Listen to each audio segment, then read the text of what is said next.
Welcome to Samba Samba. Enjoy the video. In this video, I will show you how to make a delicious white sauce for pasta. We'll start by gathering our essential ingredients. You'll need 4 tablespoons of unsalted butter, 4 tablespoons of all-purpose flour, 2 cups of whole milk, and a pinch of salt, black pepper, and nutmeg.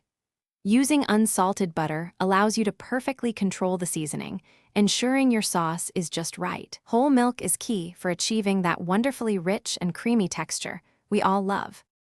Now, let's create the foundation of our white sauce, the roux. Begin by melting 4 tablespoons of unsalted butter in a medium saucepan over medium heat. Once the butter is fully melted, whisk in 4 tablespoons of all-purpose flour. Continue whisking constantly for about 1 to 2 minutes. You'll notice it forms a smooth, pale paste and starts to smell slightly nutty.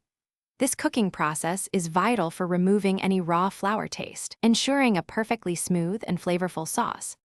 With our roux ready, it's time to add the milk and achieve that creamy consistency. Gradually pour in 2 cups of cold whole milk, whisking continuously as you add it. Adding cold milk to a hot roux helps prevent lumps, ensuring a silky smooth sauce.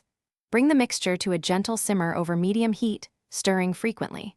Continue to cook for about 5 to 7 minutes, or until the sauce has thickened to your desired consistency, coating the back of a spoon beautifully. Finally, let's season our delicious white sauce to perfection. Remove the saucepan from the heat and stir in 1/2 teaspoon of salt, 1/4 teaspoon of black pepper, and a tiny pinch of freshly grated nutmeg. Taste the sauce and adjust the seasonings as needed. For an extra layer of flavor, you can stir in about 1/2 cup of freshly grated Parmesan cheese until it's fully melted and incorporated. Serve this rich, creamy white sauce immediately over your favorite hot pasta. Thanks for watching. Consider subscribing if we helped you.